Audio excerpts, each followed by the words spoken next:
Louder! And it's time for the Gore N More podcast. Gonna have a good time. Gonna have a good time! Yeah, we're gonna have a good time. We're going on now. A ball break, walking hand in hand in the moonlight. We'll be the sweet soul there. I swear we'll never part. We're going on now. A ball break, running in the sand, feeling alright. And what's up, Gorehounds? Welcome to the Gore N More podcast. I am that not-so-mean Fluff Master Supreme, Big Johnny D, bringing this shit show in as always. However, I do not bring this shit show in alone. For with me as always, let's see, what do we got with today? We have a weird movie, so let me see if I got my potted potheads of... Fuck, what's a bad word? What's the bad word that starts with a P? I have nothing on this one. This is tough. I'm going to come back with this. And if I pop anything up, then we're going to do it then. So I got nothing this week. I apologize. Yeah. Well, fuck it. We're going to keep going. So, of course, I have the Chad Daddy, the Dark Lord of Knowledge himself, Mr. Chad Chrisman. What's up, bitches? And the host with the ghost, the Duke of the Dead, Lord Scuba Cabra, Mr. Steven Vasquez. What's up, baby? Yeah. Today is March. No. All right. Whoa. I might have hit the bomb a little If too I hard could for the turn episode. back Yeah, time. right. No. We don't want to go to the snow. It is May 23rd, 2022, and we have a crop-tastic episode instead of crap-tastic. Ha ha ha. If you actually watch the movie, you might understand what the fuck we're talking about. Bob is not with us here right meow, but he should be joining us later on if everything on his end works. He's having some internet issues, a little technical difficulties. Yeah, he said he has to reset his whole PC. Oh, shit. All right, yeah. So we might get Bob, we might not, but the show must go on. So before we talk about what we're here to talk about today, Scuba, if you could please. Did Scuba freeze? Oh, okay. Oh my God, we lost the Scoobs. What the hell? Oh, shit. All right, hold on. Just because of this particular emergency, we have this pre-planned out and ready to go. So, other Scoob, if you could please. Ladies and gentlemen, it is now time for your... Thank you, Variant Steve. Love it. So glad we have that. That's So exactly glad we have that, exactly why we have that. dude. Fucking right. And there he is back. What happened? Just kick me out. Oh man, your audio's a little bit behind too. Say something. Something. Okay, That's you're better. good. That was weird. Luckily, Variant Steve covered your ass with the slice Oh, of that life, so we son were of a good to go. bitch.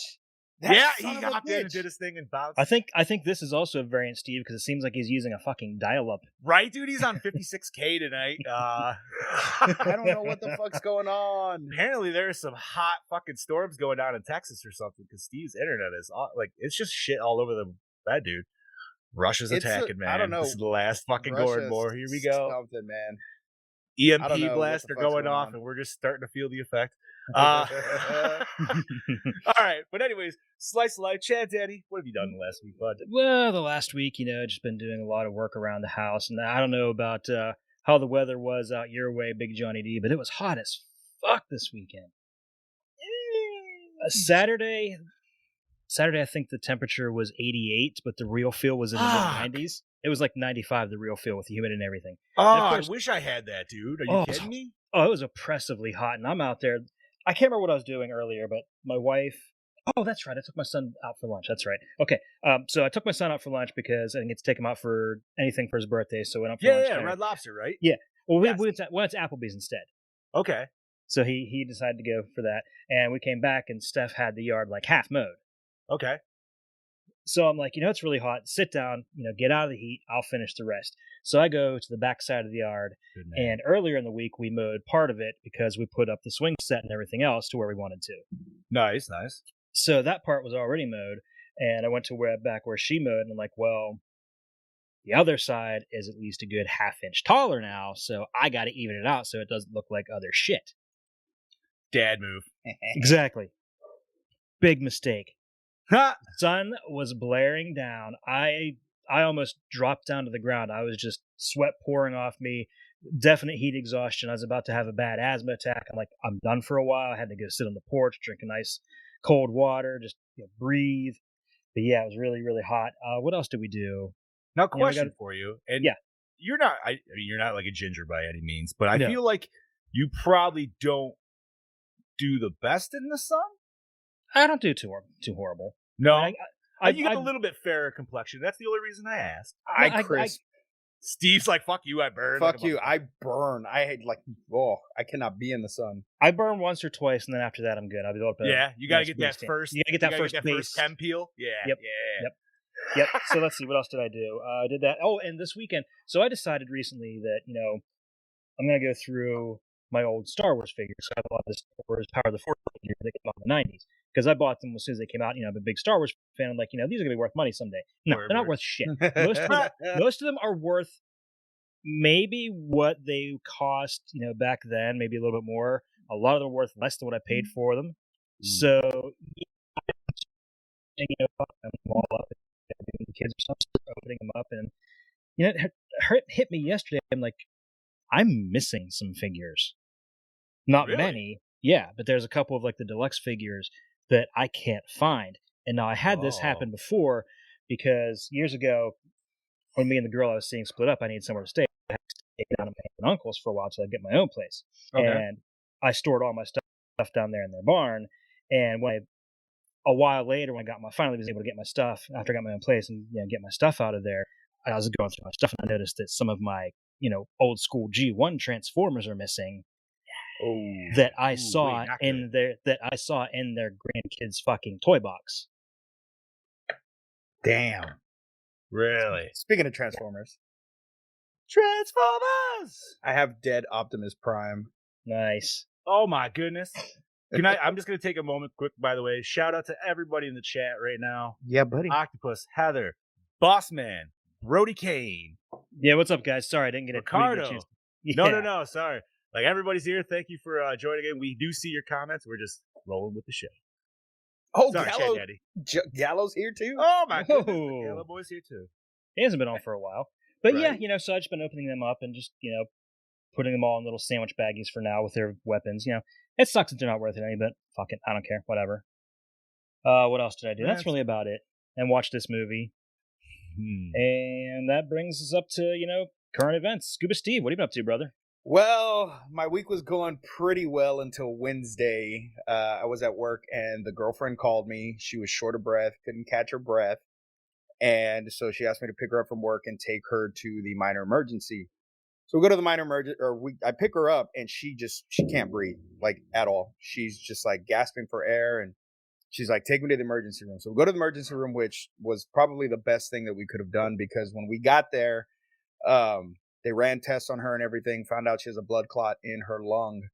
And so we were dealing with that. Wednesday, she stayed in the hospital till Friday. I was livid that they did not let me stay with her in the hospital. I guess it's some rule that they have that you can't stay there. And I'm like, well, Unless you're married, yeah. yeah. So I was like, we should have just lied and said I was your fucking husband. Like, they weren't going to fucking say anything. But because I was the boyfriend, I couldn't fucking stay. But she got out of the hospital Friday. I worked, whatever. Saturday sucked so much ass. Not in a good way. So your boy, Lord Scuba Cabra here, is not in the best shape. The best shape I'm in is round. And we have a annual... Round's a shape, dude. Yeah, it is a shape, but it's not a shape to get you going in the fucking sun. That's all I'm going to say. So we have a annual run here in Corpus. It's a 26-mile run called Beach to Bay. Starts on the island and it goes all the way to Cole Park, which is like right in the center of Corpus. And it's broken up into 6 different segments. I ran leg 5, which is one that I've done before. And usually I try to get a little bit of, running in, which it's not much running because, to be honest, my stamina is not that great. So my dumb ass is like, I've done it before. I heard. Yeah, well, that's a different kind of stamina. It's a different kind of race I'm winning there. So I'm like, the girlfriend was supposed to do it also, and of course, because of her lung issue, she could not do it. So she was really bummed. So she's like, "I'm just gonna wait for you at your finish line," and I'm like, "Perfect." So she dropped me off, and I took off. Once my partner handed it off to me, and it was about 10:45 ish around there, somewhere around there. I did not make it to my area until probably 11:30 ish, because on the third mile, I was doing good up until the third mile. As soon as I crossed that third mile mark, my leg cramped up and I stopped and I sat down, which was the biggest mistake I could have fucking made. All I was seeing was like white. Everything was white. But I kept pushing on. These nurses came and they, sprayed me with water, gave me some cold water or whatever. Kept going. Finally made it to, the end of my leg, and she requested that I do the Jack Sparrow run as I'm running by her. So I'm already out of it, man. Like I'm dying. Like I am literally dying. But I start doing the Jack Sparrow run for her, and I take off, hand off to my partner. And as soon as I get done, they come and get me and they're like, "Let's go sit in the medical tent." And I'm like, "Why?" And they're like, "We're just going to cool you off." And I'm like, "Okay." Well, they were doing this for everybody. I thought that, they just thought I looked like shit or whatever. And they were like, "No, we're doing it for everybody." So I go and sit down. They put these ice cold towels on me, which felt great. I was like, "Oh, this is so great." Like I feel good. Well, I try to stand up and everything gets like high definition is the only way I can explain it. Like everything just looks so fucking clear. I was like, "Oh, I need to sit back down." So I sat back down. They came and put more towels on me. So Smiling Octopus is like, "Hey, I'm gonna go get the car." Now, mind you, she has her issues that she's doing. I'm like, "No, like it's fine. Like I'll walk over there with you." She's like, "No, absolutely not. I got this." And I'm like, "All right." It was fucking hot as hell and humid as fuck this weekend. Would you say the heat index was like 110? I think the heat index was like 109. Yeah, okay. Yeah. So I'm sitting there in the tent, and they put more towels on me. I'm like, I'm good, guys. I stand up, and as soon as I stand up, that white just comes back, and I fucking I'm down. Like I don't fall face first or nothing. Like I fucking collapse to my knee. You and went down the wrong path, Steve. Yes, I did. So they fucking come and get me, and they lay me on one of the beds, and they're fucking taking everything off of me. They take my shoes off, my socks, they take off my watch and my sunglasses, everything I had on, they took off of me, except for my clothes. They start throwing towels on me, fucking ice cold towels. I'm like, I'm fine, guys. Like I'm cool. I just can't see shit right now. They're like, no, you're gonna have a heat stroke, and I'm like, no, I'm fine. And so they're asking me all these questions, and I'm answering all these questions. Well, all I'm thinking in my head is, fuck, I hope she doesn't come back while I'm laid up like this, because I'm going to look like a bitch. And I look over, and I'm like, "Oh, hey, I didn't see you there." She was standing there taking pictures of me the whole time. And I'm like, "Oh, you fucking yeah." So, but they got me going, and we went to go eat afterwards. I was fine. My leg's a little sore because when my leg cramped, it was my fucking calf, my quad, and my thigh all cramped at the same time. Now, can I ask you, man? Did you start at a steady jog pace, or did I you did. try? Okay, yeah, you didn't try. You were smart about it. At least I was smart about it. Full bore. Yeah, exactly. Because I mean, I know my limitations, and like I said, the last time I went jogging, the girlfriend and I went jogging, and I couldn't make it as far as I used to before I had COVID. Now I've had COVID twice since the last time I ran this race. So I think I did okay. I came in at, which pisses me off because it was like 4.62 miles, and I came in at like an hour and a half, which pisses me off because I know I could have done better had my leg not fucking cramped up. But I got it done. I finished my part. My team finished, and that was it. That was my weekend. And then yesterday I spent all day with the girlfriend, just hanging out with her. Went to go see my grandma for a little bit. Nice. We got to watch this movie. She watched it with me, which was fun because it was actually probably the first movie that we've got to watch together for the podcast. So nice. Yeah, it was a good time. It was a good time. And now I'm here. What about you, Big Johnny D? Well, let's see. I had a nice, easy week, man. It was just work fucking all day long. Been actually Scoob and Bobby, we started up our workout chat again, so I have actually been hitting the weights every on the day. Scoob's can vouch for me on that. Yes, sir.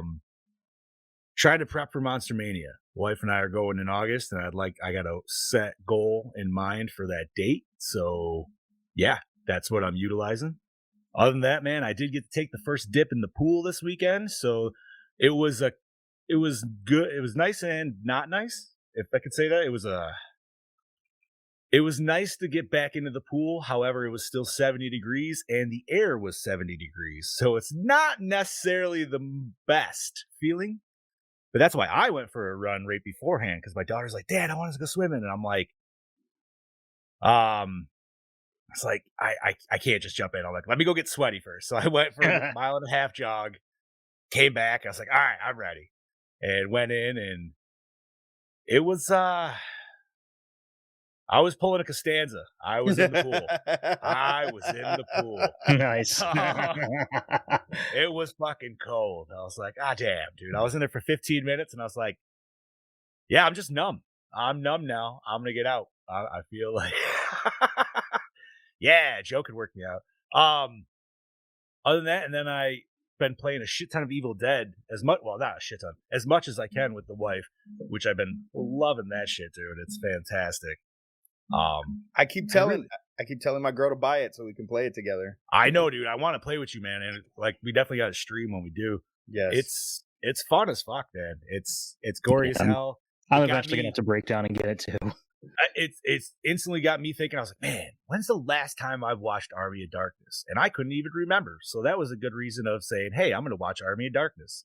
So I was folding laundry the other day, put that on. The daughter was like, can I watch it? And I was like, yeah. She's like, it's rated R. I was like, yeah, but this is a really weak R. Yeah. In comparison to R's. Like, you know what I mean? And this wasn't the director's cut either, which has some more swearing and stuff in it. This was the one on HBO, so it's just the normal. Yeah. Like, yeah. Which is weird because I haven't watched that version in like 20 plus years. I've only usually watched the director's cut. Same. So watching it, I'm like, ugh. I just want to fucking watch the goddamn. Like, I'm like, there's some lines that I really love from the director's cut that they cut out, and I'm like, fuck, dude. Like, I wanted that quote. But so I got to enjoy that, a nice little father-daughter moment. She was giggling the whole time, and she thought it was funny. She liked Evil Ash when he first came out. She's like, why was he dancing around? I'm like, because he's fucking nuts. Like, welcome to Evil Dead. And then I watched this movie, and well, we're here to talk about it today. So, Scoobs, what are we talking about? All right, give me a second. We are talking about Motel Hell, which came out October 18th, 1980. Vincent Smith and his sister Ida run a rural motel, but they earn most of their cash operating a food stand that specializes in world-famous sausages. After a year's success, however, the duo's upstanding brother, Sheriff Bruce, fuck that guy, eventually discovers the grotesque details of his siblings' booming business. Vincent and Ida are actually plumping up their hotel patrons, killing and dismembering them, and then grinding them into frankfurters. Directed a hell of a lot more than that. They're fucking planting them and shit. Yeah, like, fuck yeah. Directed by Kevin Connor, The Land That Time Forgot, The House Where Evil Dwells. Written by Robert Jaffe, Demon Seed, Night Flyers. Stephen Charles Jaffe, Scarab. I wanted it to be Hefe, dude. I'm not going to lie. It might be. It could be. That's where I wanted to go with it. El Jefe, dude. El Jefe. It's a sweater. Scarab in the 100%. Watch that. Produced by Robert Jefe, Night Flyers, Stephen Charles Jefe, The Fly 2, Star Trek 6, The Undiscovered Country. Now we covered The Fly 2, I believe. Yes. Didn't we? Yes, we did. Yes, we did. That wasn't too bad.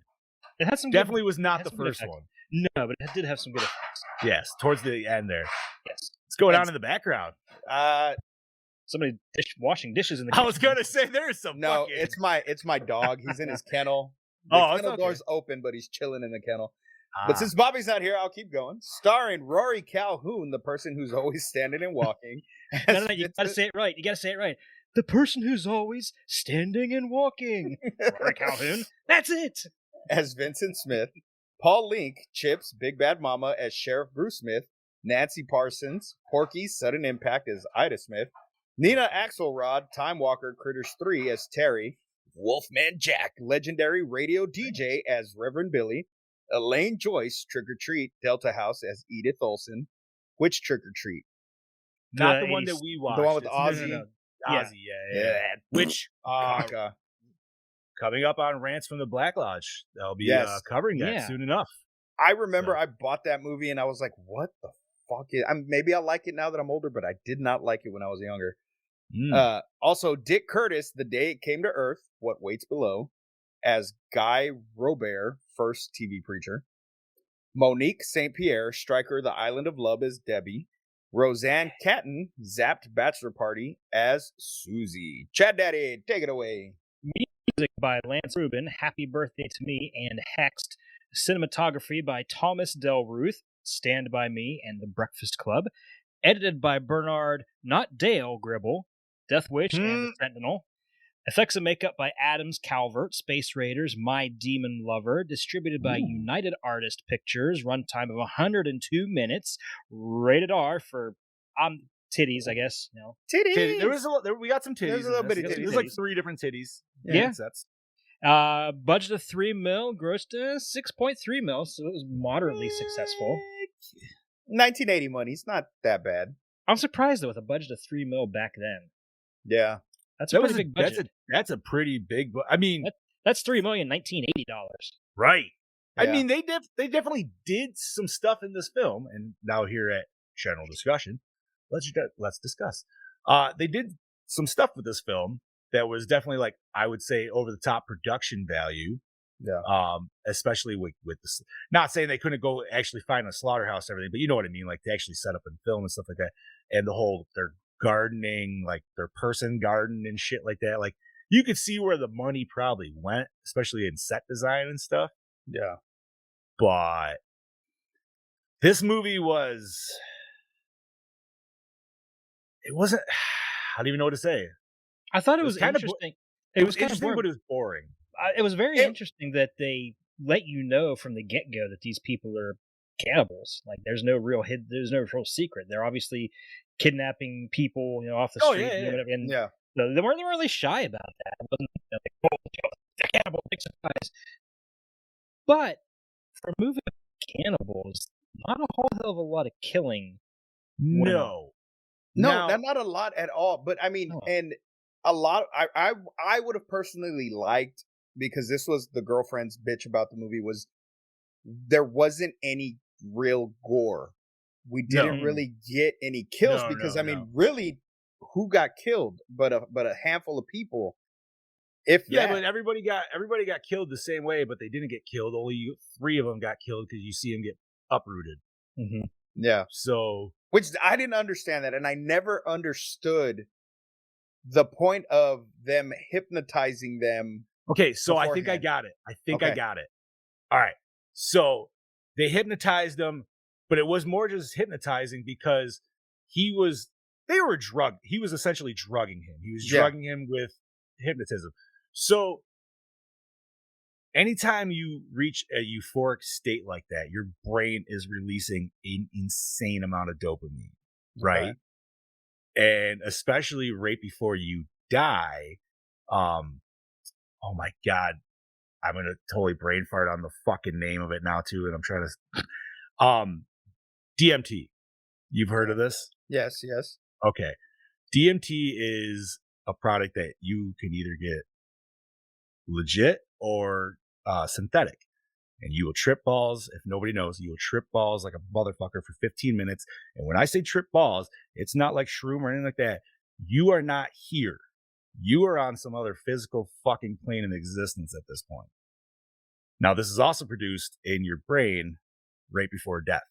Okay. So I'm just saying, with all this dopamine on top of that, I wonder, and this is what he was talking about, like, he's like, I wonder if it's all worth it. I wonder if it does something to enhance the flavor of the person. Fair. And That's I what always I thought, was like, when he buried them in the ground, to me, was kind of to, like, soften them up. Kind of how they do with veal, how veal can't move. So, like, the meat's super tender. So that's there was I had that thought too, because all I thought is, I was like, oh, just like veal, they're literally just shitting all around their own bodies. Like, what are they doing, man? They're just pissing and shitting right where they stand. Yep. But I don't. This has always been. It's it was this movie always held a soft spot in my heart. I remember the first time I watched it, and I always say this because my dad, that he was a horror guy, Right. and I remember watching this with my dad. He had already seen it, but the first time we watched this was on Monster Vision. Okay. And that was the first time. That was the first time I got to watch it, and I remember him sitting there excited that he got to show me this movie. And so it's just one that's always had like a special place in my heart. But now watching it, like I said in the chat yesterday, now watching it older to actually critique the movie, it's not that good of a movie. It's very excuse me. I don't want to say boring, but it could have just had a little bit more. Right. It wasn't boring because I'm not gonna lie. I did fall asleep, but I was really fucking tired. So the last 30 minutes I had to finish today. But it needed the kills, man. You know what I mean? Yeah. It needed that extra. Like, we got titties, okay. That wet t-shirt though. That wet t-shirt. It was something like, but there was a lot of just not horror-esque scenes in this. And I'm not saying like it also doesn't need to be like a drob fest of a 2000s darkening film. You need where like everything is like, we know we're in a horror movie. You know what I mean? Like, this is supposed, like, clearly they were supposed to be doing the what's the thing where it's like they rescue somebody and they instantly like love their captor. Oh, like Stockholm syndrome. Stockholm. No, yes, Stockholm, like with a mix of like Florence Nightingale or something like. You know what I mean? Because like taken care of and all that. It was weird. Yeah, the Florence Nightingale syndrome is backwards. Is that what it is? That's where the caretaker falls in love with their patient. Oh, yes. I'm sorry. Which, I mean, that was this too, because he ended up falling for her. I mean, and it was kind of like a love at first sight. You know what I mean? Like, he saw her and he was like, oh. Y'all talking about what movies it? And I'm at my son's baseball practice. Yeah. Just yelling out. Well, what you signed up for watching the show. I don't know what to tell you. Say his titties, Big titties. But so there was a lot of cool concepts though, and I did the planting of them was just so weird that I liked it, and I love the fact that the sister rips out the vocal cords of each of them. So like, there's just that weird fucking aspect of it. Yeah, like that is just some fucked up. Like hearing that when they kind of like go feral at the end, and I understand like they're just pissed off. But they almost seem like zombies because of the gargling. And I was like, it kind of ruined it at that moment. Yeah, but I figured the way they were working on zombies, they haven't moved in days. Oh, yeah, dude. They definitely have. They are stiff as fuck, and they're like, their muscle strength is just weak as hell. So. But I just, like I said, I always, and in your mind, you could even, like I said, you could put this in the Texas Chainsaw universe, easily, dude. And they're easily cousins of the main family. So, like, you know what I mean? All right, if you bring this into 3D, let's just say if y'all seen 3D, where it goes back to 74 and all the Sawyers meet up when the town shows up, this guy would be there in the group. Oh yeah, Vincent would definitely be there. Vincent would have showed up to help save Bubba, and I don't know, man. You're right though. Here's my issue though, and with the trailer and the pictures and stuff, they're always showing the end chainsaw battle with the pig head. Yeah, and I wanted so much more pig head chainsaw action than what we fucking got in this movie. Yeah, and we could have gotten that a lot, like him killing people. You know what I mean? You are solid red, Chad. Yeah. Let me try some. Yeah, no problem, bud. Live show, people. Yeah, Live this show. is what. That's how it works. This is how we do. But no, it was an interesting movie. Like I said, I liked the characters. I liked Vincent. He seemed like he could be Ray Wise's father. That's just my shot in the dark. The whole time I wanted him to be Ray Wise. Like, he kind of looks like him. He's a little skinnier, but his mannerisms and everything. Oh, we got Chatty back in the full green. Back down to red. Fuck. What the shit is going on? Dude. I'm telling you, man, it's the internets today. It's not just that. It's not just like we haven't even got Bob yet. Yeah, I didn't even. Wow. Bob's still floating out there. Well, like I said, my internet fucking died out. My 5G did, and then the regular one was giving me shit, and then so I just logged back into my 5G. So I don't know. There's issues going on all over. Chad's back in the green. For the good go. Oh, back to yellow. What the fuck is going on here? Yellow. Wow, dude, We're you having just keep internet problems. losing. What the hell? Yeah, because I even took I've tried both the wired connection and wireless, and there's something wrong with my fucking internet. Yeah, I was gonna say that. Gremlins. You mean internet gnomes, like Heather said. Those damn gnomes. But this movie was. You're right, Steve. This easily could be placed in the Texas Chainsaw universe. This was a little softer than obviously any of the Texas Chainsaw. Maybe a little bit more in vibes with 2. Yeah. I think 2 had a lot more interesting things than this did, though. No. I'm just saying, like, if this family was to fit in the universe, out of all the variations of the Sawyers, I feel like the second one, they would fit with that family better. Yeah. And I feel that. But and like I said, I just always like to imagine that this is part of that universe. But I always do that. I mean, and of course it's not. But I just wish we would have got more pig head kills. Yes. With the chainsaw. Because, I mean, that's creepy as shit. Even if, I mean, we knew the whole time it was Vincent, which is fine. But. Question for you, gentlemen.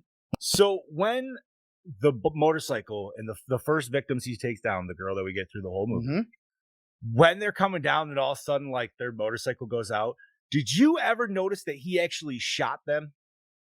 No. There was never a scene that showed him shooting. Nope. There was never a fucking Didn't gunfire. There was nothing. All of a sudden, that dude's just going down the road and he just starts going wonky. Whoa! And then he's dead. I thought he was or something, the way he was going. That's what I did. I was like, yo, maybe he went full Scooby-Doo and just put marbles on the road. Maybe we're going that ridiculous, dude. Well, like, I'll take it. I never understood, like, how he got that first kill. I knew he was going out hunting because, of course, he has the gun. Right. And you got all that. Yeah. But it just, like, me and the wife even rewound it. You're all right, bud. All right, I'll be back in a couple minutes. All right.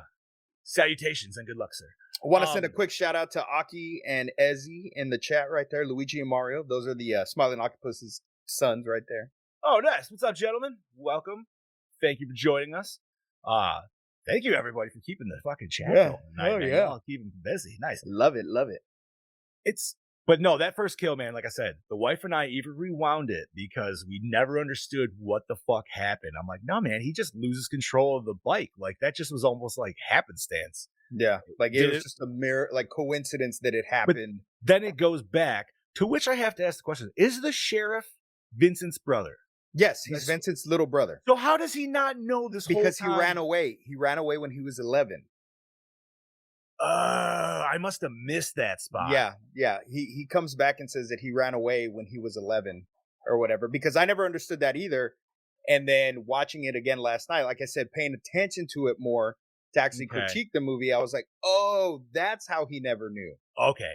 That makes way more sense, because even in the beginning, when they're like, oh, Vincent's got the best meat around, you know what I mean? Like, even the brother's saying it, I figured he was into it, like, or in on it, almost Texas remake style, where we got a sheriff into it too. Like, hell yeah. Joe, we missed you too. Thank you, Smiling Octopus. Says it towards the end. That's good to know. I'm not going to rewatch this by any fucking means, but if anybody else ever wants to, I'm sorry, man. It wasn't that bad. It wasn't, but it wasn't good enough to me to rewatch. Yeah, but we'll get to that later. Yeah, we'll get to that. So, seeing we're 2 members fucking down, buddy, 2-man show. Woo! All right, man, we've done it before, but we got a third man, and we always love to hear what this man says. So let's bring it in, the Saucy Housey. Yeah, baby. That's all well and good, boys, but Katie's cutting in. Snip fucking snip. Well, howdy fucking doody there, gentlemen. It is all your DKB here back for another episode of Gore N More, and this week I'm here to talk to you about Motel Hell. Now, I'll just start off with the lead actor. He was absolutely fantastic to watch throughout this whole fucking film. I mean, it was like he was trying to pitch something, trying to sell something to you every time he graced a screen with his presence, and it was really fun to watch. Like, I couldn't take my eyes off the screen every time he graced it. And like I said, it was absolutely exquisite to see his acting skills. He was really supported by a very mediocre cast. But the actors and the actresses in this fell short in that category, unfortunately. Now, the premise itself, I actually don't mind the premise. It's something different and unique in the horror slasher genre of the 80s, where we have brother and sister. They cut out the victim's vocal cords, they bury him in the dirt, they try and fatten him up and then they cut him up to make meat out of it and sell it. I think that's something a little bit along the lines of Texas Chainsaw Massacre, obviously, but it's still it's a spin on that subgenre, if you want to, whatever the subgenre is. I don't fucking know. But, the thing is, Tobe Hooper was originally meant to direct this, which makes sense because of the cannibalistic family and the chainsaw fight at the end. And I kind of feel that I wish we had got Tobe Hooper's version, because apparently that was meant to be way more gruesome, pretty full on, and a bit more serious than what we got. And it's only due to the fact that the director that jumped on board this really tamed it down and wanted to bring that slapstick comedy element about it. And I don't think it hit its marks. I don't think the comedic elements hit the marks at all, especially when you've got these mediocre actors delivering it. And it was a little bit hard to watch, especially with the lighting. The lighting choices were very poor throughout the filming of this. Cinematography is nothing to really rave on about. It's very standard. I kind of feel that the characters in this made some very poor decisions, especially the lead actress herself, the very beautiful blonde-haired Sheila. I can't think of her fucking name.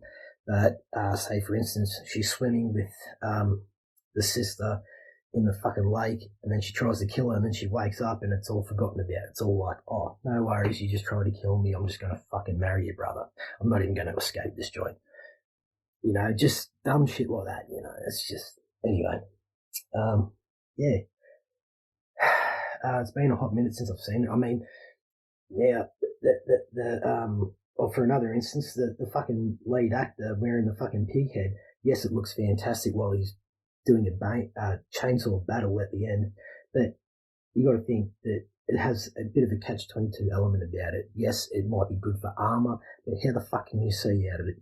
And that's what his biggest downfall is in the end. He cannot really provide see or any of that shit, So, I mean, like I said, it was cool, but it was a little bit misleading bringing out the artwork and the poster art, because when they bring that out, you think, oh, this is going to be off its fucking head. It's a slasher film. One person going around wearing a pig head and chainsaw every motherfucker up in this shit. Sadly, we don't get that. Anywho, I'm going to have to give it a fucking Gore N More score of I'm going to give it a 2.5, and that's probably being a little bit generous. But anywho, this is your DKB signing out, and I'll catch you motherfuckers next week. Cheers. Yeah. Thank you, DKB. 2.5 from the Doppelganger King of Banga himself, Mr. Brody King. Thank you.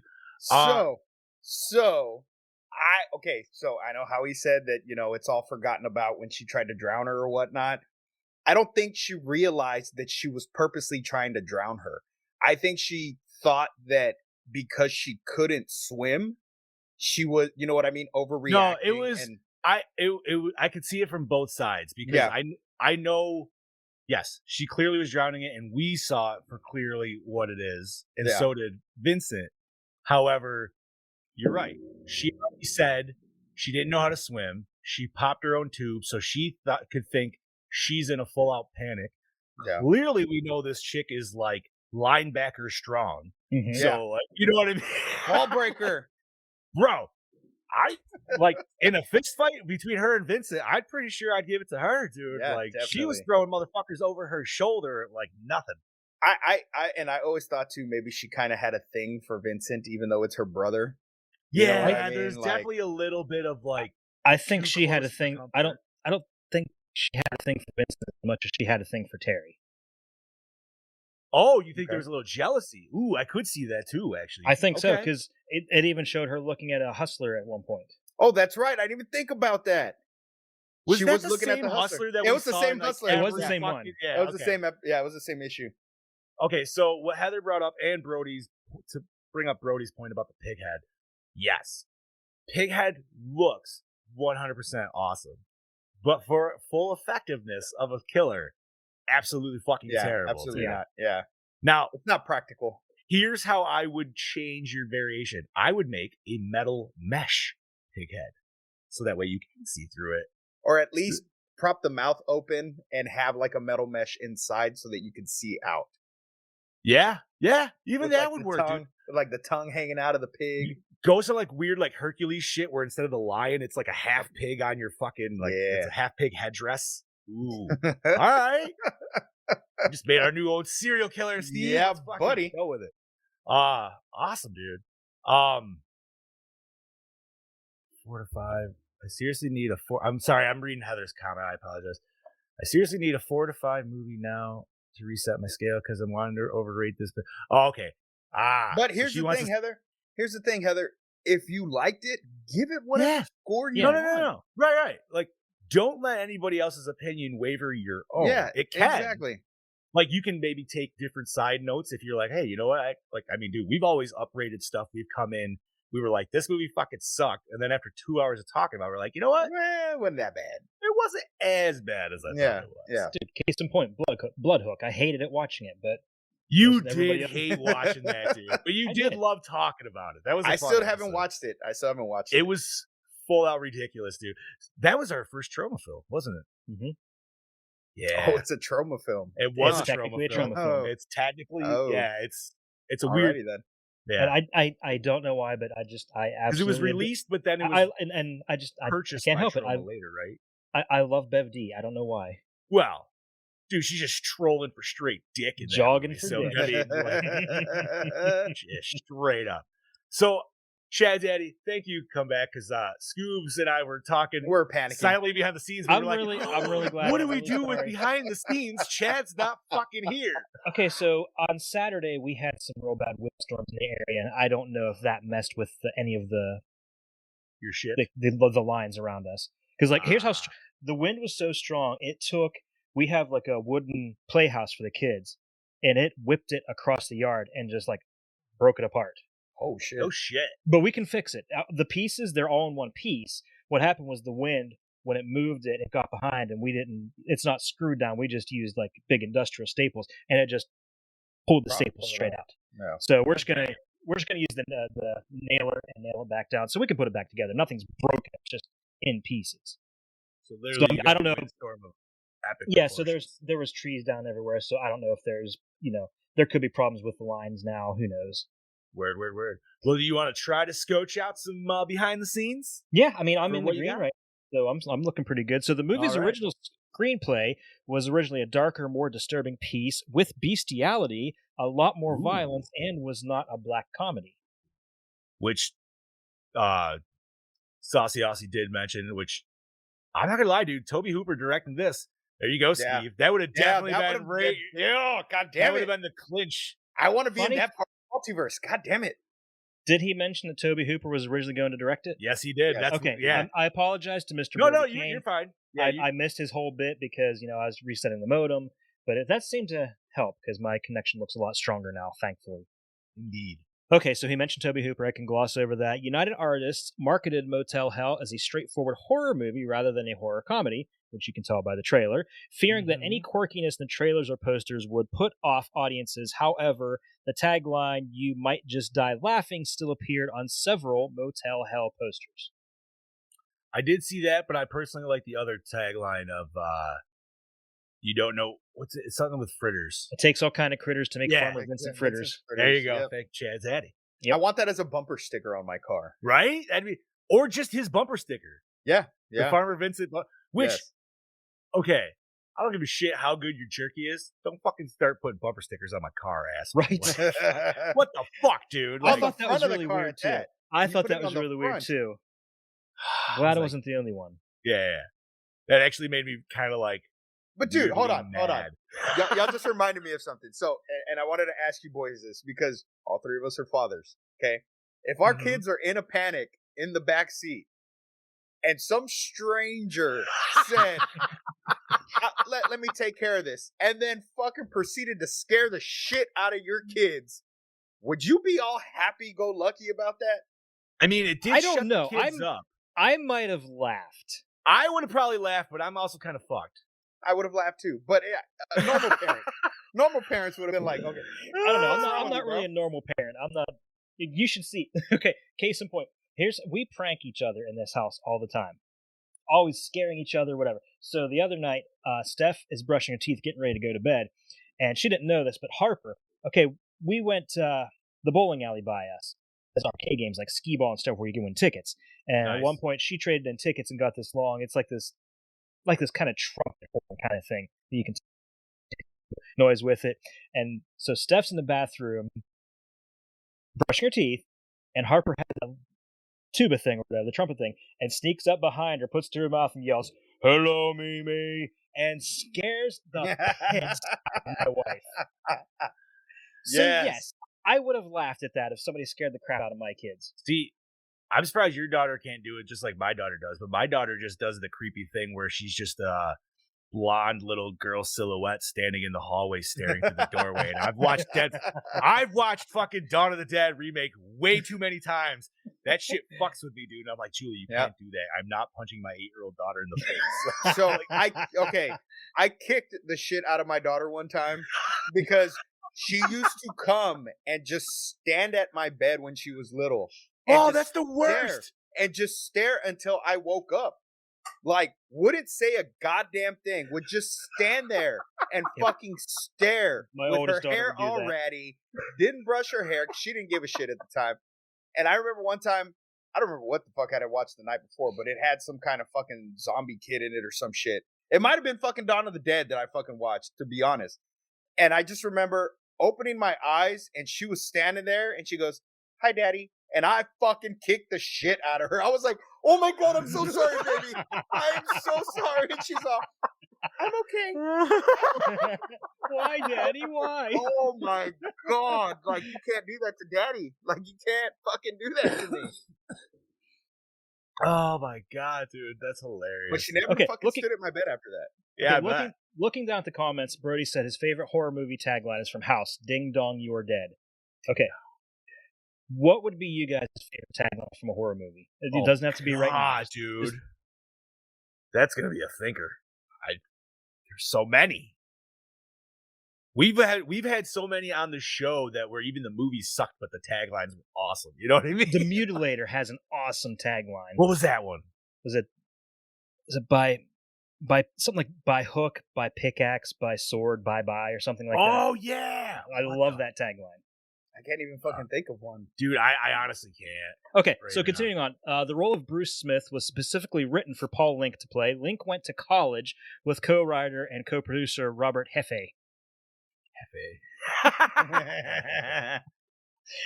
And no joke, I just found my copy of Three Amigos today while I was going through some stuff. So. Yeah!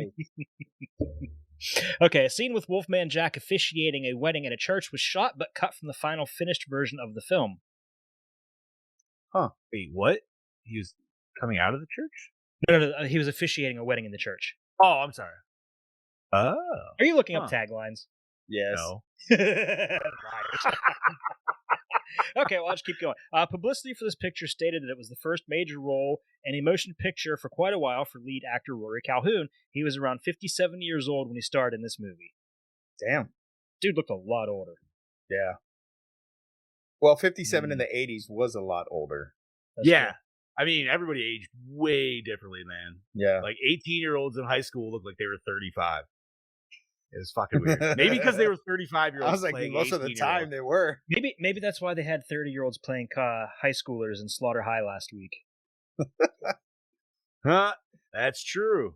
Yeah, right. They're like, that's why we're only gonna have a 5-year reunion to make it so they don't look like they're actually 30 years old. Okay, continuing on. A distinctive and famous production still from the film, a bloodied pig-headed character with a chainsaw made the cover of Gore magazine. Nice. Which I'll go into that a little bit later here. It's down the bottom. The screenplay for the film was written years before it went into production. The film had a different kind of funding backing. In 1978, it was picked up by the Camp Hill Company and was shot and completed in 1980. In all, it was nearly 3 years from the time it was written till the final release of the film. Ah, nice. Oh, Heather, movie... to answer your question, by the way, Tremors was the monster movie that breaks new ground. Okay, I have my favorite. You ready? Go ahead, bud. And then you can tell me if you know what it's from. You have the right to remain silent forever. That's got to be Maniac Cop 2. I feel like Maniac that's Cop. a Maniac Cop, dude. Like, if I know my buddy Scoots. Oh, man. John's still looking. Okay, the movie Bruce and Yeah, Terry there's are watching is The Monster That Challenged the World from 1957. Oh, no shit. Yeah, I Googled it to see if it was a real movie or not. Because they talked about it. I was like, is that a real flick? I knew it was a real movie because I love old school monster movies like that. Universal Studios was originally approached with the film, but the studio disliked the film's bizarre nature, so it was rejected, and then United Artists ultimately picked it up for release. Oh, nice. Harry Dean Stanton was originally approached to play Farmer Vincent, but declined. I do not know who that is. I apologize. Brett from Alien. Oh! Huh. Really? I'm not gonna lie, dude. I thought what's his name who played Vincent. I thought he did awesome. Like if they didn't have him, dude, like I don't know if I would have been as interested in the movie, like to make it through. He played such a good farmer. Like he did. Go ahead. Before we watched this movie last night, I did the whole, Simpsons bit for my wife, right?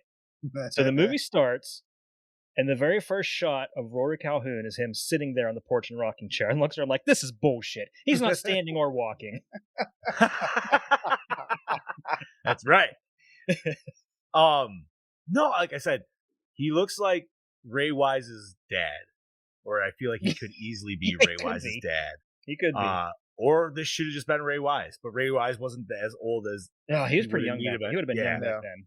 That's what I'm saying. Like, this could have been Ray Wise's dad. Like, the mannerisms, the looks, like, I don't know, man. So basically, if they remade it now, Ray Wise could play Farmer Vincent. I would be full on for that, man. Because I love Ray Wise, dude. Ever since, he was fantastic and everything, but I loved him in Reaper the most. Dude, he was one of the best Satans ever. Right? Absolutely.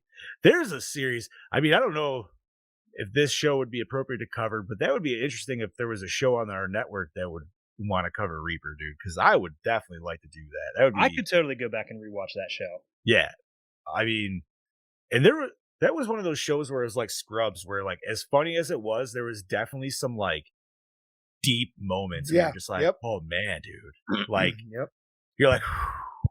I need to go outside and stare at shit for about 2 minutes, dude. To fucking take this in.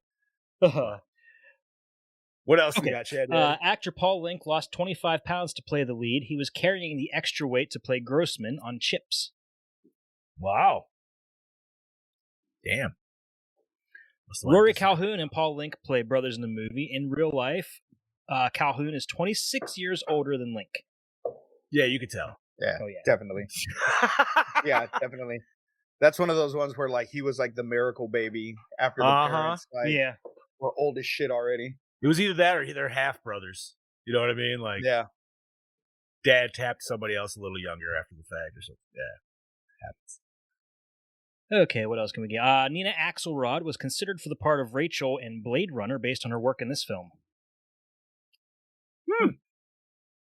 I don't think she would have been as good as Daryl Hannah, though. I'm not going to lie, dude. I have not seen Blade Runner since I've been a kid. So It's been quite a while for me, too. Yeah. And I never watched the new ones, though. Really? Yeah, I had never seen it before, and it was on Netflix, I think. Or one of those. On one of the streaming sites. I was like, I'm going to fucking put it on. Watch it. I never watched it. It was good. It was good. Nice. I liked it. Yeah. Hell yeah. Rutger Hauer was awesome in it. So what else? The climactic chainsaw duel took 5 12-hour days altogether to film. What the fuck? For that? I don't know. They could have made it a little bit more fucking epic than that. Yeah. Maybe they did. Definitely. And then when they took it to the editing room, the producers were like, yeah, you need to cut this shit down. It could have been. Fuck. Dude, that's The dueling chainsaws was also an idea which was conceived late in production and was not in the original script. I mean, I am always a sucker for a dueling chainsaw scene. AKA Mandy. Fucking love it, dude. Texas Chainsaw 2? Yeah.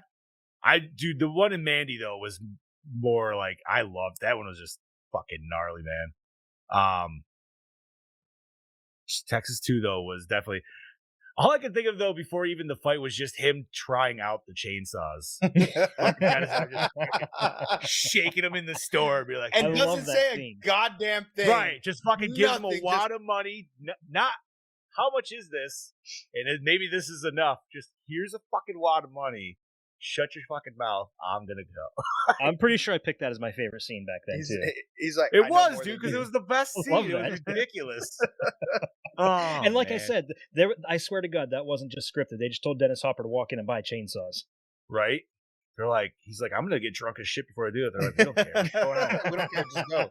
Just do Just you. fucking do what you gotta do. Just give this guy the money after you pick 2 chainsaws that you like. That's all you gotta do. Okay.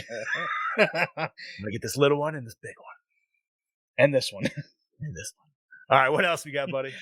Farmer Vincent, adorned with the pig's head and toting a chainsaw, was the cover photo and main story for Fangoria issue number 9. The poor sales of the issue, whether due to the photo or other reasons, led issue 9 to be one of the priciest and rarest Fangos of the 80s. This was a cover recalled issue due to the graphic nature of the cover featuring Motel Hell. What? Wow. I don't know. There were How far more graphic was graphic. the cover? It wasn't. It was just him standing there with it. But that looks cool. And that's Yeah. what the problem is. Like, that sold me so much on the movie going into it. I was like, oh man, this looks sweet as fuck. Like, so image wise, why would that? That's weird. I don't know either, because a couple years later they had a cover for Friday the 13th, the final chapter, and the cover was the whole scene with Jason taking the bone saw to the dude's throat. And Oh, blood really? everywhere. Yeah. That was like the Huh. very first issue of Fangoria I ever saw. Really? That So seems- maybe I a don't know. few years later they kind of eased it down a little bit. They eased their restrictions on it. But yeah, it is like the rarest one. And it's That's super hard to so find. weird. Out of any movie that's on the cover, Motel Hell is the rare. All right, fuck it, dude. It's got something. Okay, and finally, just this little bit. Did you guys notice that Terry liked older men? Yes. Because she's played by Nina Axelrod, who's 25 years old at the time. Her biker boyfriend, Boris, according to the grave marker, was almost 60 years old. Then she gets engaged to farmer Vincent Smith, who was also almost 60. She definitely liked saying the word daddy. She had daddy issues. She had big daddy issues. Chad Yep. Daddy You know what? issues. Yeah. Listen, daddy is all just a state of mind. I'm your daddy now. So I have one more. I have one more, and it's not really a behind the scenes thing, but Farmer Vincent was actually based on the true story of a German cannibal named Karol Denke. Oh, really? Yes, sir. And she made people into jerky? Carl Denke. I'm sorry, not Carol. Carl. Oh, dude, you made it sound okay. I'm not gonna lie, and this may be whatever, but dude, like, you tell me about women serial killers, and I am Yes. way more into that shit because women serial killers, I gotta give all the credit to them. They are Vicious. way more fucked up than dudes Yes, they are. ever will be and ever could be. Because them, like, it takes a while for them to, you know what I mean? Like, dude, there are some ladies out there that have done some fucked up shit. If you're into true crime shit, dude. Like, So holy this dude, just to give you a little background, he began murdering homeless vagrants and poor travelers. His first known victim was Ida Laudner in 1903. 6 years later, in 1909, he killed 25-year-old Emma Sander, another slaughterhouse worker, damn. Edward Troutman, and was found guilty of her murder and sentenced to 12 years, but released after. Or another slaughterhouse worker named Edmund Troutman, he was found guilty of her murder and served 12 years. But after they found out that it was really this other dude that did it, they fucking released him. holy shit. Yeah, his last known victim was Rokas Paulik. Denke also kept a ledger recording his murders. He's believed to have sold the flesh of his victims as meat to unsuspecting customers, advertised as pork. No shit. Yeah. Okay. What Brody's talking about in our comments, I'm gonna say this for anybody who doesn't know or who's listening for the first time. Brody is in Australia. They have a woman cannibal there that cut up her husband and tried to feed his cooked ass cheeks to the kid. Legit. Like, they This woman was so fucked up. She had multiple husbands.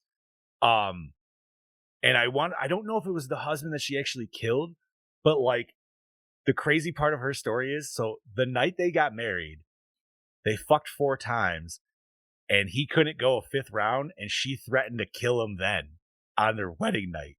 What And the fuck? like they remained wearing, it was, toxic relationships. But we all know, man, the crazy ones fuck like so maybe it was worth it. Oh, I miss my girlfriend. I'm gonna go see you, honey. I'm gonna go see you. But yeah, this woman was so nuts, man. Like she ended up I think she might have drugged him, cooked him up, because she worked in a slaughterhouse as well, and she loved it. It was she said it was her favorite thing, and she actually like slept with her original like slaughtering knives, like her butcher knives and everything, above her bed. So like that's a fucking red flag and a half right there. Catherine Knight, yes, thank you, Brody. And yeah, totally skinned up her husband, made a full stew, and made bowls for the children and herself, to which she ate some, and then went to sleep with the rest of her corpse of her husband when the detectives came to find her. And she was just like, yeah, I don't remember doing any of that. What the fuck? Oh yeah, dude. Look her up, man. Her story is fucking bonkers. It's ridiculous, man. That sounds like that needs to be made into a movie. Yeah, if it hasn't already, it definitely should be, man, because it would be some fucked up. Because like I said, like the woman herself, like her life was just, it was one of those like, she was almost nurtured to the point where she was going to be psychotic. You know what I mean? Like just abuse when she was young and shit like that, all the way throughout life, abusive husbands and shit. And, she's a redhead, dude. FYI. Yeah. I mean, that also adds. So yeah, crazy ginger. She's still alive. Yep. This wasn't long ago. I think this was in the 90s, dude. Like I say this like it was long. No, this was not long by any means. Like, yeah, fucked up. Sure. We just went total true crime podcast, dude. This was fucking 2000. Oh, 2000. 2000. No, late 90s. She was convicted in 2000. Yeah. So it happened. Okay, yeah. Fuck, dude. Straight up fuck. She's the female Hannibal Lecter. Before we go into a full different podcast here. Yeah. Yeah. I think we're on to a new show here. Yeah, right. True crime. There's so many of those, dude. There is. We don't need to cover that shit. It's hard. It would be hard to stand out if we did a true crime one. Fuck yeah, dude. We do it naked. There you go. There we go. Crime. Naked crime. All right. All right, gentlemen. What format was this bitch watched on? Tubi. To be or not to be. That's right. I'll tell you what, I was very grateful for those commercial breaks too. They were, and it was funny because like they placed it at some good spots. Yes, like when one of the commercials for me, I don't know if it's the same for you guys, was when he had the chainsaw and he was about to cut the head off. Commercial. I was like, what the fuck? I was like, that is classic when you were a kid watching TV and you're like, no! You're never going to see it though, because it's going to go back. It's like 5 minutes later in the movie. Fuck. Douche of the film. Ida. I got to give it to the sister. Ida is definitely the douche, yes. Yeah. Because even though Vincent's killing and cutting up people, somehow he's charming as fuck. He's charming as fuck. He's a nice guy. Like he's that old, because he's the old grandpa smoking a pipe, just that old man farmer. He reminds me of my grandpa. And I don't believe aesthetics. I don't believe he had any intention of killing the girl until. No, he wanted to actually like make her part of the family. I think. Yeah, you know what I mean. Like, and you could buy his fucking his assortments of meats that he had that box for. Was it like $2.95? Bro, shit. Give me that sample pack, sir. Let's talk inflation on that sample pack right now. That bitch, I'm saying, is totally like $70 right now. Easily. That's what I was thinking, 60 or 70. Yep. Because I'm like, because there's a mall that has a sampler pack that my sister bought for my old man, and that was $100, and it was a really big fucking sampler pack. It had jerky from like all around the world and shit. But I'm gonna change my answer. I'm gonna change my answer to douche of the film, and I'm gonna give it to the cop, the little brother, because had he not wanted to stick his pecker in her, everything would have been fine and dandy. It's his fault. Yeah, but isn't that how it always goes? Isn't the younger brother always trying to bang the older brother's girlfriend at some point? And and here's my thing: she's in the tub naked, right? And she's not even covering up. She's just like, "Here's my titties," which I didn't mind. And Yeah, then I mean, she Vincent- was like, she seemed to be, for the most part, you're right, chill about it. yeah, like I mean, she definitely wanted Vincent's fucking ass for a hot second, and the fact that he was just like, "No, we have to be married." I was like, "Wow, man of principles." Yeah, think Great. you think Vincent was still a virgin? I was wondering that. Could be. I was wondering that, dude. I guarantee you, he would have chilled the fuck out after he got some fucking vagina. I still think he would have been making jerky. Maybe, but I think he would have chilled out a bit. Yeah, but maybe he would have gave it to her so good she would have came around and started making jerky with him. I think so. Maybe You know what I mean? Like, he's already charming enough as it is, dude. The fact that she was ready to sleep with somebody older than her dad or as old as her dad was Yeah, the girlfriend agrees with me. The cop, yeah. the cop. That's fair. That's fair. All right. Favorite kill. There's really Wasn't not. really many kills. I No, mean, there wasn't. besides the main characters when they get killed off, I guess. Yeah, I mean, and Vincent got killed, but that was a weak ass kill. Right? Like, I love that they went over and turned the chainsaw off while it was in him. Like, it was just nonchalantly like, "Oh, hold on, guys. Let me." That should be much better now. It's not I mean, vibrating. I guess the 3-headed tractor pull would have to be my favorite didn't- kill because it's really the only. He kill did we not got. use preservatives, Heather. He literally said there was No, No, but he did at Right the before he end. died. That was Right his. before That he was died. his, those were his That was last his, words. his dying words. Was, "My life was a Oh. lie." Yeah, My life you're was a right, lie. You're right. I used preservatives. You're right. I was just so ready for it to be done, so I was like, damn it. Good call. Favorite kill? I don't know, man. I guess I'm just gonna say with the neck breaks with the tractor pull. It was cool, but I'm gonna give it to Vincent just because he had a chainsaw sticking in his side. Fair. I mean, I wanted that to be the coolest kill, but it was kind of weak sauce for what it was. It was. It was But- like in the hip or like in the side. Like it wasn't even that deep. Come on, Right? Cookie. I mean, dude, if we're gonna go like TCM 22, man, that bitch gets one right up through the fucking sternum. Yeah, and she's still thrown able 30 to foot. And then she's like, she "All right, still let's is. fucking do this." That was Yeah, I got one more in me. That was fucking insane. Fucking A, dude. All right, so best scene of the movie. Ooh. I did like the chainsaw duel. I wish it was a little bit more. But I'm gonna go perverted with it and wet T-shirt in the lake. My favorite Bingo. scene. Bingo. I'll there go you with that one. go. That's a good one. No. The whole scene with the the swinger couple. Oh, dude. That's Dude, yeah. that does it for Chad, me. you won my vote, Chad. The swinger couple that whole scene with them was perfect. That was So hilarious. Weird. Okay, that's where I get the black comedy was from that scene alone. Yeah. Okay, and the best part was, dude, is like, so when you got that whole like solo act of that girl with the whip, and she was just fucking breaking everything in the hotel room, I straight up looked at Jen and I was like, "That's you. That's you." She's like, "It would be me." I'm like, "I know it would be you because you would like." She would get like one or two cracks out of that. She'd be like, "Yeah," and then she'd go out and start breaking shit, dude. Like fucking flipping around and full out.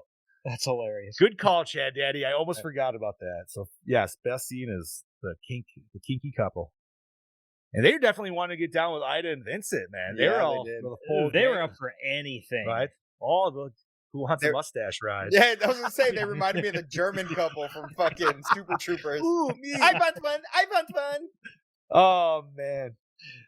There's a dude at work that actually just shaved a mustache today, and I even asked. I was like, "Dude, sweet porn stash." And he's like, "What?" I was like, "Get any girls to ride that yet?" And he's like, "How come every time somebody just shaves a mustache, they have a mustache, but when I do it, it's a porn stash?" I go, first and foremost, every mustache is a porn mustache, Steve. The dude's name is Steve, by the way. And he's like, "God damn it!" And I was like, "Hey, man."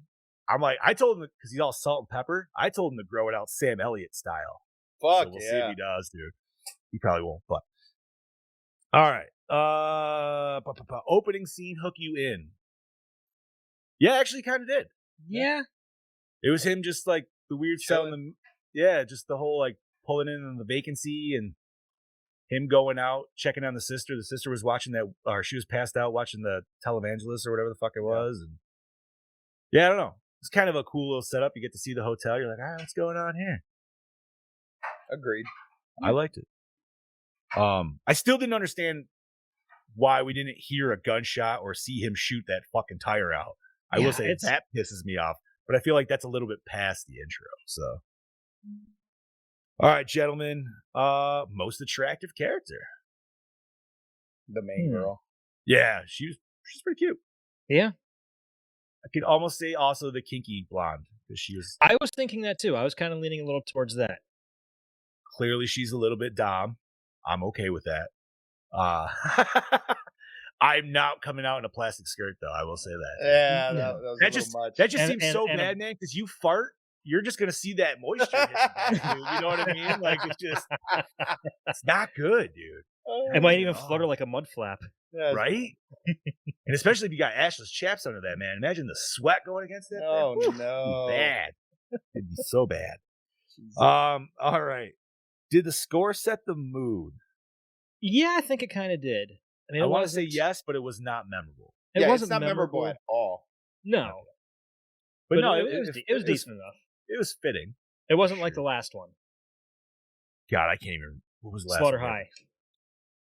Oh yeah, that was Friday the 13th. It was okay when we got the Friday 13th shit, but then I was just also slapsticky confused. Shit, I don't. Oh, dude. Well, just the intro to that movie was fucking like wonky as hell. We're not going to talk about that anymore. That was last week. All right. So, best song. Was there one? That song when they're in the van. What was it? Rasputin and the whatever the fuck they were. That fucking like rock song that was playing. Oh, that was pretty cool. I don't remember but it was. Fair enough. All right. So the van scene song. We'll go with that. I like it. All right. Favorite character, gentlemen. Vincent, dude. Yeah. I loved him. He was great. Like, I would hate him. I would totally be like, teach me your ways, Vincent. Like, I'm down to learn. Like, I would actually be like, man.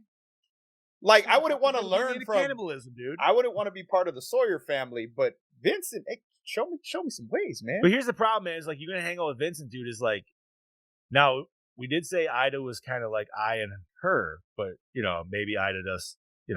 She swings both ways.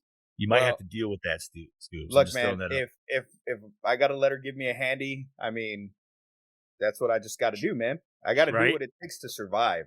All right. So can this all fit into... If Ballbreaker wants to touch the junk, I'm gonna let her touch the junk. Well, if she wants to touch the junk, I don't think she's gonna touch the junk. Yeah, there's nothing I can do. That woman would definitely be pulling the Amazon on you. Death by Snoo Snoo. Right. She-Hulk. We'll talk about that in a little bit. Was it scary? No.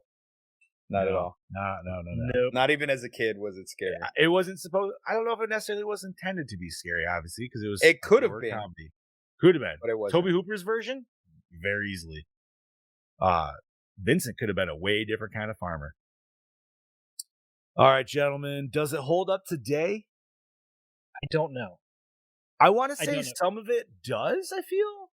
But the whole bit with him keeping her there while she recovers.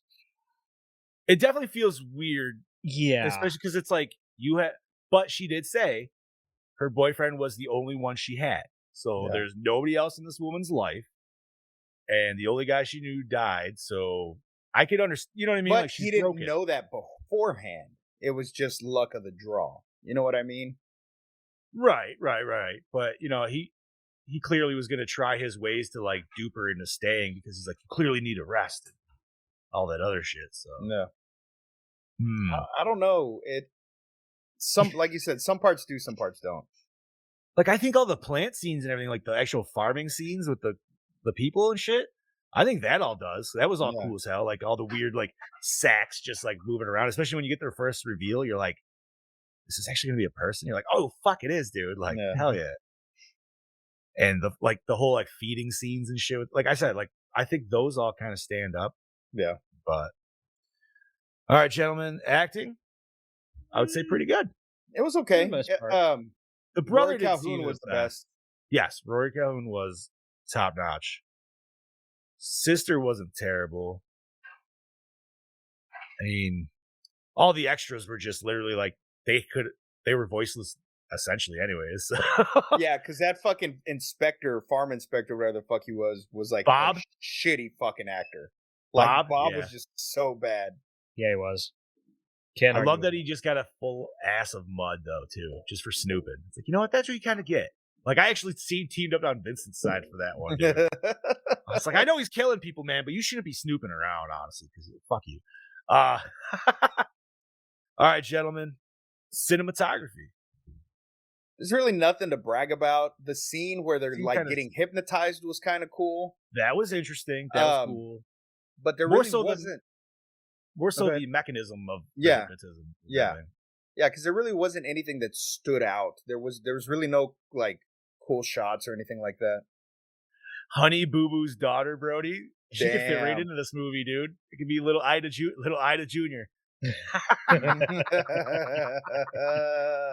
Jesus. All right. Did we like the premise? You know what? I did. I yeah. did. Yeah. I wish we got the darker version of it. Yeah. I would love to but have I seen enjoyed that the too. premise. Which brings us to recycle, rewind, remake, or reboot. Gentlemen, what is your choice? Remake, and give me the dark remake, and just do it up and make it fucking. And I say that, but people will compare it to Texas Chainsaw Massacre simply because it has. So what if you can still go Cannibalistic dark? What if you can still go dark comedy? You can always still go darker with the comedy. I wouldn't stuff. want a dark comedy though. I would want a straight up horror flick. I do too.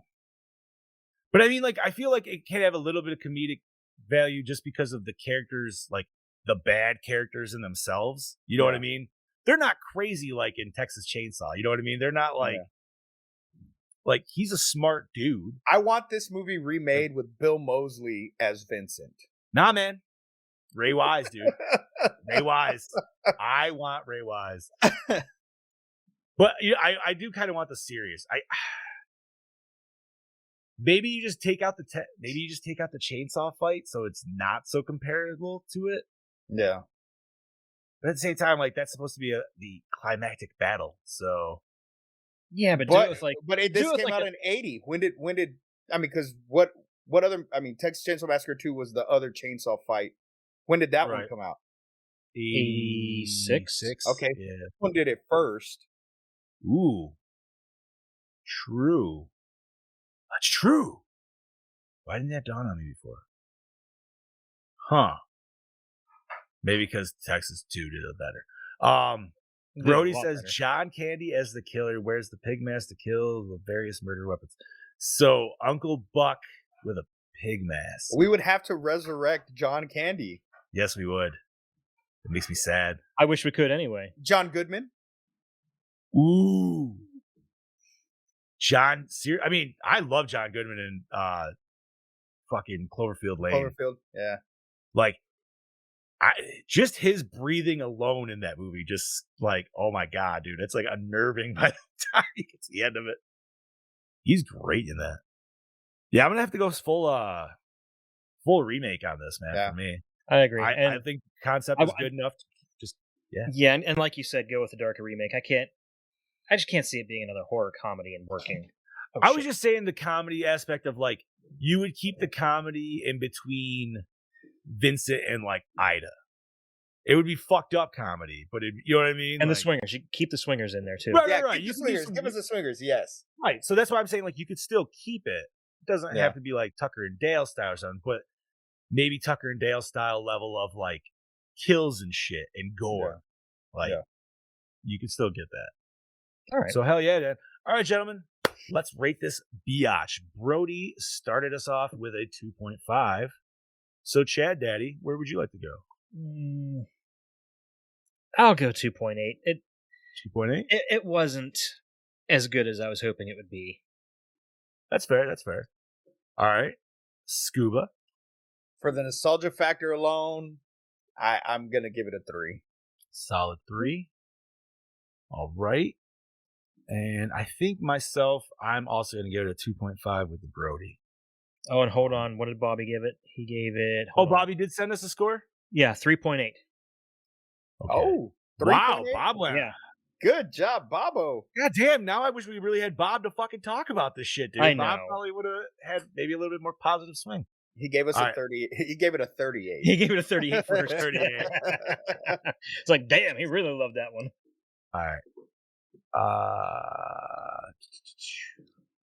All right, so that would be a Gore N More score of 2.9. That's fair. 2.92. Yeah, that's right. All righty. So that completes our episode, for the most part, of Motel Hell. But what are we covering next week, Chad Daddy? Next week, we are going to the hospital for some visiting hours. Ooh, I've never seen this movie. Neither I have have I. not either. Whose it pick was it? That's my pick. It was a blind buy from when Scream Factory was having a sale, a 2-pack with Bad Dreams. So I thought, what the hell, I'll give it a shot. I haven't watched it yet, so we'll see how good it is. Or is not. I believe, if I'm not mistaken, I think Shatner's in it. Visiting Hours. What? Let's see. What the hell year did this come out in? I'm trying to look this up right now. If this is the right one, 1982. Is that correct? Sounds right. Michael Ironside is in it. Yes. Okay. Oh, Shatner Yep. is in it. Nice. Yep. Shatner. Yep. Lee Grant. Okay. So yeah, 1982 Visiting Hours, and Yeah, just that poster alone sold me. I just love that. oh shit, are we gonna be able to watch this? Oh no. Oh, All right. damn it. Well, nothing's popping up on Google right now, so we'll have to do some searching. But for right 'cause now, if we can't find it, we may have to well, you know what, dude? If we pick an don't, alternate. and I'm just gonna throw it out here, and we're gonna do it live because I know he's in the chat listening. I'm gonna say we throw in one of Brody's picks. Okay, but I I know get to pick it. I get to pick it since I picked Visiting Hours. No, all right. All right. Damn it. All right, that's fine. Maximum Overdrive. That's fair. Fuck yeah! Damn, that was not the one I wanted, but I'm still cool with that. Which one would you want? I was gonna go Jacob's Ladder. Ooh. Yeah, I haven't watched that one in a long time. That was a fucked up movie, dude. We got to have Maximum Overdrive as a palate cleanser. All right. Jacob's Ladder's really good, but it's like a little more cerebral than what That we shit's do right very that's a deep one. That's It a is. deep one. And I watched that when I was way too fucked up on a Thanksgiving evening. So that was really good. now. Okay, so I'll make that change now on the schedule. So unfortunately, we won't be making any Visiting Hours, but Well, like I said, it's not coming up on Google anywhere you could watch it per se. So if we can find it later, we can pencil it in later in the year. So tune in because maybe we will, maybe we won't. well, do we want to just do Maximum Overdrive? Let's just do Maximum Overdrive. All right. So next week is Maximum Overdrive, Mr. Brody Kane's pick I need to find my trucker hat. / Chad Daddy's pick. Yeah. And I've it's been been wanting to do this for a while anyway, so I'm happy. You have definitely talked some stuff on this over This the is years. Stephen King coked the fuck out of his mind. Yeah, It buddy. is, dude. 100%. I haven't watched this shit in a few years. Oh man, It's gonna be a good the ride. trailer alone is gonna have you guys rolling. Oh yeah, dude, it's I love fantastic, it. man. Like, I remember watching it last time because I was like, man, this is I would like to do one of those trailer re-edits where it's just like the voiceover guy you know what I mean? Like, for an hour and a half, you watch cars circle a gas station and never really do anything. Yeah, the honest trailers. Honest Yeah, trailers. yeah. This fucking movie freaked me out when I was a kid. I was scared of Coke machines for the longest time because of this fucking movie. I was scared of I can Coke, see but that was why. because of Stephen King. Oh, fucking A. So yes, next week check out Maximum Overdrive, Mr. Brody Kane's pick. I'm sure he will have quite some delicious things to say about that his review. I'm really happy. I'm I Okay, just love so- that. yes. Now, and I just had to check just for shits and giggles. Well, yeah, I was Maximum just looking Overdrive up you too. can find anywhere for rent on Amazon, Vudu, Apple, Google, all that good shit. So, hell yeah. Hell yeah. All right, gentlemen, it's time to get nerdy. Dude, we're gonna start mean green and fucking I want to be in between. We're talking about fucking She-Hulk. She-Hulk. Attorney, Now that single female lawyer, having is- lots of sex. Death by Snoo Snoo. Bro. oh baby. I never knew I wanted to be carried by a giant woman until that fucking trailer. I just really hope they fix the CGI a bit because it's kind of. They will. They've said that it's not finished yet. Which, why would they release it unfinished is beyond me. Yeah, especially I can't. They haven't even shown. Ms. Marvel hasn't even premiered yet, so why rush the trailer for this? I have an idea. She-Hulk is a bigger known character, so I feel it's an easier sell. Just say it. And they're gonna. And Mark Ruffalo's in it, so they're able to connect it to the universe a lot easier than Ms. Marvel because we don't even know who we're getting in Ms. Marvel from the main MCU universe. Now, here's my issue with the CGI in it too: is I feel like Bruce, when he was the Hulk, looked fine. He looked like normal Avengers style. Like obviously they just like copied and paste, but like he looked good. Why did she look like 2003 fucking Hulk? Yeah, you know what I mean? Like just super. I don't know what it was, dude. But. I have like an issue with it too. Is like she's not muscular. She-Hulk should have. Yeah, but she was never super. Not like super jacked. muscular, Not but at first, her no. clothes would rip too, and all we get is like her shoe ripping. And yeah, that seemed very unfair. Yeah, it seems unfair. It seems like it's based more on like the '90s She-Hulk versus the '80s Savage She-Hulk. That I want to see green titties. Yeah, but I like '90s. That is She-Hulk, Captain Kirk. '90s She-Hulk was dirty. She was real dirty.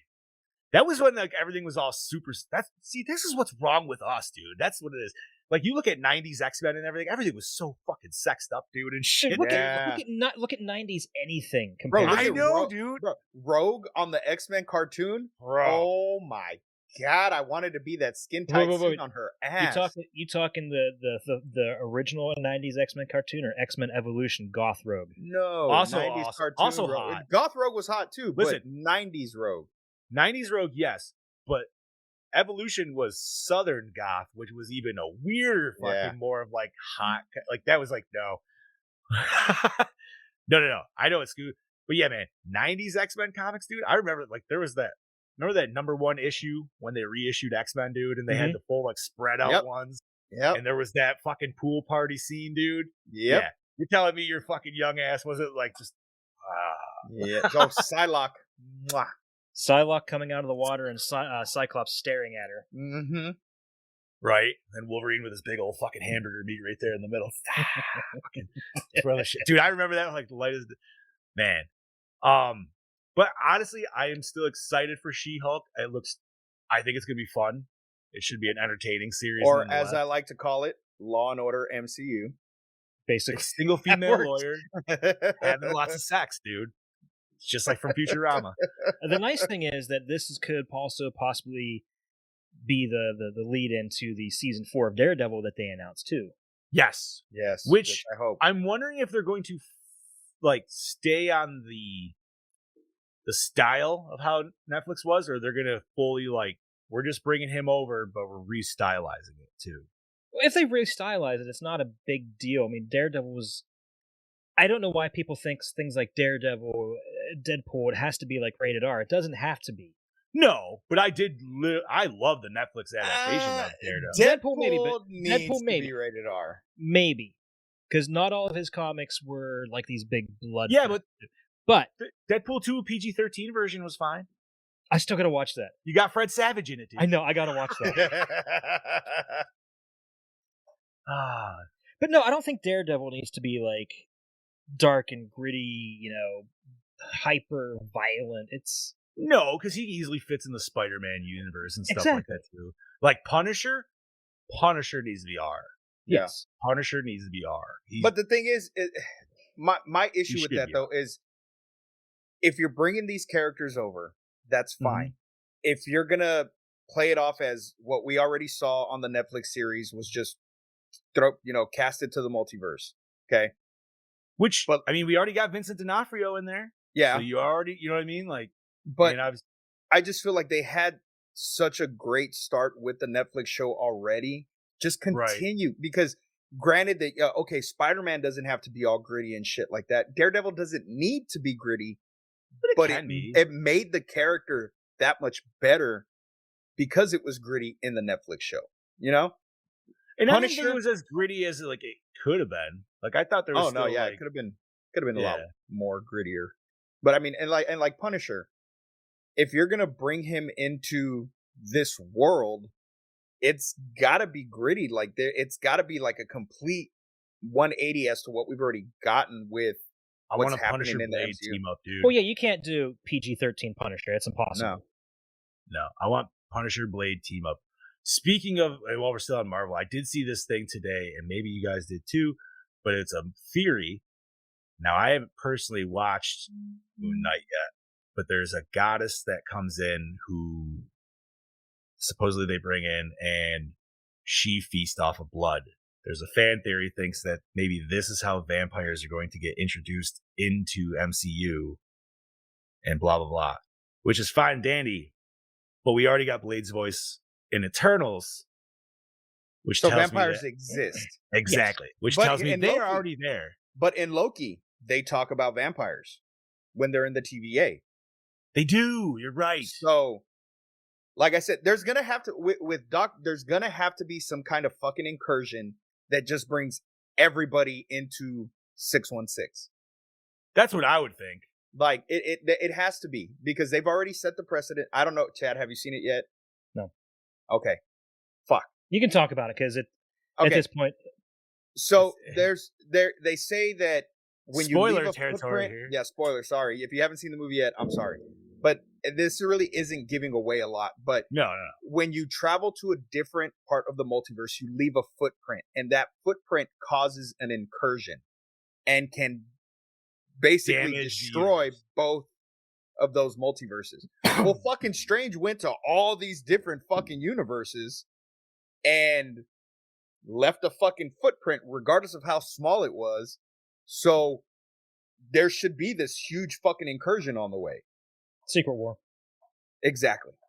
And that is what I'm hoping for. Dude, if they, and it's not going to be phase 4. I know it's not going to be phase 4. Dude, the But Kroll Phase shit's 4, gonna have Phase to 4 is take- going to be Kang. That's going to be the main bad But guy. here's Yeah, the they've thing. already done that. Think about when at this point in the other phases, bigger things were already in play. More things were already tied together. Oh yeah. Right now in phase 4, there's really nothing that's tying together. So a good buddy of the show, Alex Probst, I saw that he's said a few different things, and he feels like right now, and I would personally disagree, but he thinks like Marvel ended at Endgame, and he's like right now it's just kind of the prologue shit. And I was like, maybe. I was like, I personally don't feel like that. I feel like they gotta pull it back, and now they're doing another like long but slow build. I think so. And it's going like- to be building towards Secret War. Which is fine, because I mean, you already got the Krulls there. It makes total, you know what I mean? Like, wait, or is that Skrull. Secret Invasion? That's Secret No, Invasion. that's Secret Invasion. Secret Invasion. Sorry. Secret Wars is brought all where- these. They filmed this whole. They created this whole. Doom created this whole thing called Battle World, and it was all these different sections were all different realities. Like you had one that was called Spider Island, where Spider-Man was normal and everybody else was spiders, and there was Right. Future Imperfect, where Hulk was the maestro. There was all Okay. these different ones. See, I was thinking Secret Invasion, which I'm also kind of hoping they go to as well. Well, they have the show. They're doing the show. They're doing a show. Oh, are they? Yeah. But it's Oh, gonna I be did it's not gonna be know that. really different, and for some reason they announced it's gonna take place during the 5 years after the blip. Oh. Yeah. Oh. So it's So going they're to already explain. fucking that up. Yeah, it's going to explain whether or not the Nick Fury that we saw fucking get blipped away was actually Nick Fury, or if it was a Skrull. Which I'm thinking. I think it was Nick, and the You think it was scroll Nick? and the scroll was brought in to replace him, so nobody knew Nick knew he was gone. Right, and that's why when he came back, and because everybody thought he was gone, that's why he just was up on the base the rest of the time. Right. Because that was what? Homecoming? You find Far that From out Home. in? Far from Far home. From Home. Thank you. Yeah. Sorry. I knew it was one of the Spider-Man. But I mean, that's all I got for Marvel stuff. I don't know if you guys got anything else, some nerdy shit. Stranger Things dropped another trailer, their final trailer, right before the show premieres this Friday. Okay, so you said Stranger Things. Question for you. Stranger Things is going to drop on the same date. So Netflix is dropping their big boy on the same date that Disney Plus is dropping Obi-Wan. Is this a smart decision? Oh my god. Well, yeah, I think so because you can watch both shows. It's not going to matter. People You are can. gonna watch. You both. can. No, You no, know? no. I'm not going to say you can't. I'm just going to say who, you know what I mean? Like, But Remember, But- what Netflix does though is they will The whole- drop. The whole. Well, it's thing. the first part of No. the whole season. they only, because remember, there's 2 parts to this season. Yeah. And the last 2 episodes don't get dropped for like another like 4 to 6 months or something. Yeah, I think it's October is what they were saying. Yeah. Ooh, I And forgot they're supposed to be- Obi-Wan was dropping. Son of a And bitch. Obi-Wan drops that same day. So Oh my god. Steve's call gonna into be like, work. I'm gonna have a busy ass day, dude. I'm excited for that. I'm calling into work on Friday. Fuck it. Yeah, there you go, Steve. Dude, the very first opening shot of Obi-Wan needs to be him walking through the desert, just walking Hello towards there. the camera, and he stops, drops his hood. Hello there. Know that. If it yeah, I doesn't don't- open like that, that's an epic fail. Unfortunately for Stranger Things, I got rid of Netflix, so but I'm sure I could watch it somewhere else. But I gotta watch season 3 because I never even finished season 3. I never even started season 2. I liked all season 2. I liked all but like one episode. There was like one episode where she was kind of doing her own like X-Men weird thing with this other gang, and I was like, Right. nah, that was dumb. It was her. And she goes, Yeah, her sister or some shit like that she met up with. And that Yeah, was it like was- her little gang or something. yeah, it was something weird. Yeah. I can't. Yeah, the wife won't let me get rid of Netflix yet because some show she watches is coming back in like August. Yeah, we dropped that shit as soon as they upped their new price thing. We're like, you know what? Fuck you guys. We don't need you, man. Like, I get paid enough streaming shit as it is, dude. I get So- mine through T-Mobile, so Yeah? yeah. There you go. Honestly, man, for most horror movies and shit, at least for us, dude, I feel like Tubi's the way to fucking go. We've seen Oh, most fuck of our yeah. shit on there, bro. It's free. Yeah, It's fuck good yeah. stuff on Prime too. Fucking A, dude. Fucking A. Anything else nerdy, gentlemen, before we wrap this bitch up? We're almost at an hour 40, so. Nothing I can think of. I can't think of anything. Alrighty, so I think we are ready to wrap this up. Remember, next week, catch us talking about Maximum Overdrive. Yeah. Coked out Brody. Stephen King. Yeah, Brody/Chad pick. Thank you, Brody, for giving us that, and Chad, thank you for picking that. It's it'll be a fun, That's it'll be my fun pleasure. palate cleanse. Oh, yeah. Brody gave us a nice little list. Some of it we already covered, but some of them we didn't, and the ones that we didn't, we're all very interested to watch. So Yeah, they're all good picks. they're too. all going to be filling in our spots here and there. So we'll let you know once they come up. I think we're ready to sign this bitch out, Chad. If you want to start us off. This is your Dark Lord of Knowledge, your Chad Daddy, saying, I'll see you next week, bitches. This is your host with the ghost, the Prince of the Paranormal, the Duke of the Dead, Lord Scuba Cabra, saying, I will see you this Friday on Somewhat Supernatural with special guest TJ Bowser. Ooh, what are we talking about, bud? UFOs, right? baby. Part 2. Nice. It's going to be lots of anal probing. Yeah. And I am the not so mean fluff master supreme, Big Johnny D, saying adios, gorehounds, and remember, stay fresh, cheese bags.